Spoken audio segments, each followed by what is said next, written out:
Trick or treat, trick or treat, trick or treat for Halloween. Better give a treat that's good to eat if you want to keep life serene.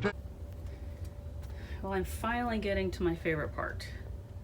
I don't mind sculpting, I don't mind constructing armatures, but I get impatient and I really can't wait to put some color on these things. So here's the little witch, and I'm starting to put the various colors. It's a little messy, and then I go through and I touch up. I gotta put pink on the tongue. I just happen to have the perfect blue for his little shirt. Thank God. I had to buy this color right here. I had that color. I'm sure I have a pink. And then I decided to make the bases black just to blend into any ground that we're gonna place them on. I know it's purple on the little stands there, which is really cute, but from where they're gonna be staged, I kind of want them to blend in, and I don't have a purple ground. So that's that. I got this guy, has a black base, and I goofed up. I thought the bill was white for some reason, but it's the same color as everything else, so I'm gonna get that bill painted up with the tongue and the whole bit. And then I do need to draw the eyes on. I hope to do that today and finish that. So anyway, and then the devil is drying. He probably needs another day. His fingers are still a little squishy, so I let them dry completely, and then I sand them and then seal them, but I have to make sure they're completely dry. So I will give him a little bit more time. Hey, so here's a little bit more with the Headless Horseman. So I got the pumpkin up there with my husband's help.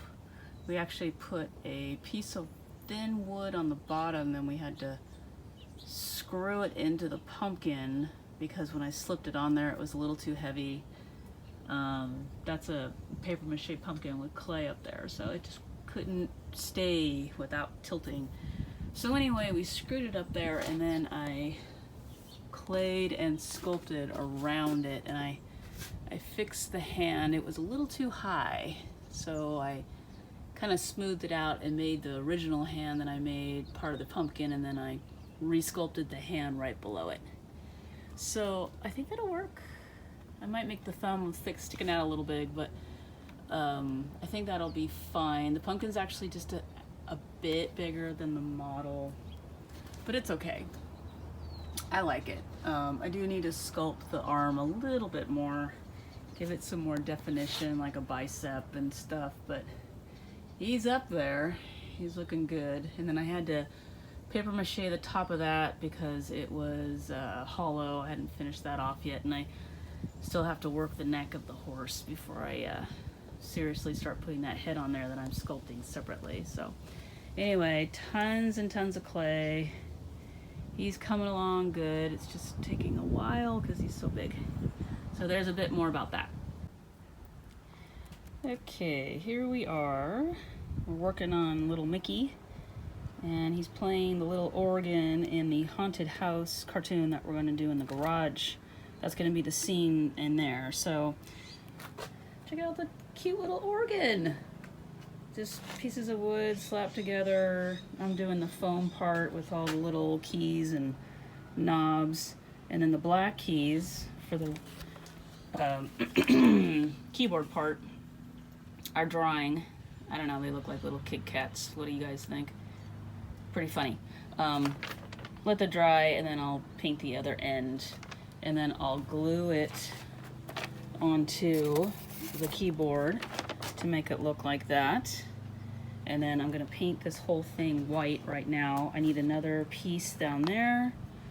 There's the little pedals so Mickey can play it, and then I'll have to come up with some sort of stool. Mickey is, this is him. Okay, so again, it doesn't look like much, but imagine the head and then the body and then his butt. Now he rolls around, he's kind of side heavy. So I'm gonna clay this part, and then once that's solid, then I'll start forming him a little better, and then start putting ears on him and body parts. So I'm going to paint this up. I just wanted to show it to you guys before I do the paint job. And this piece of foam, I just ran my foam cutter so I get the little grooves for the keys. Fun fact, I'm actually a piano teacher. I've been doing that for a couple decades now, so it's actually kind of fun. Now, just like with a lot of things, this is not adequate. You know, they have, normally when you see a piano keyboard, you have 3 black keys and then 2 black keys. They did this on purpose just to make it simple to animate, so there's only 2 in 1. So that's what we're actually going to do, because this was a lot of work, doing all these individual keys and then painting them. So I'm going to make it easy on myself. I'm going to make it look just like the cartoon, and then just shorten this up a bit. The same reason why they did cartoon hands the way they did. I mean, you know, they have 5 fingers, but they only did 3 because it was faster and easier for the animators to do that. So if you ever wondered why that was not anatomically correct, that's why. So I'm going to go ahead and paint it, glue the black keys on, and then you can see this cute little organ we got going on. And then over here, this is Witch Hazel. She is challenging. She's gonna work. I'm just gonna have to be patient with the layers of the clay. I got her hat separated, but it goes on there. I'm gonna put more clay on. We had a bunch of like foggy weather, so I had to bring everything in because it was super wet. But now it's sunny again, so I'm hoping to get a lot of her done this weekend. So anyway, more coming soon. On your front door, better not be stingy or your nightmares will come true.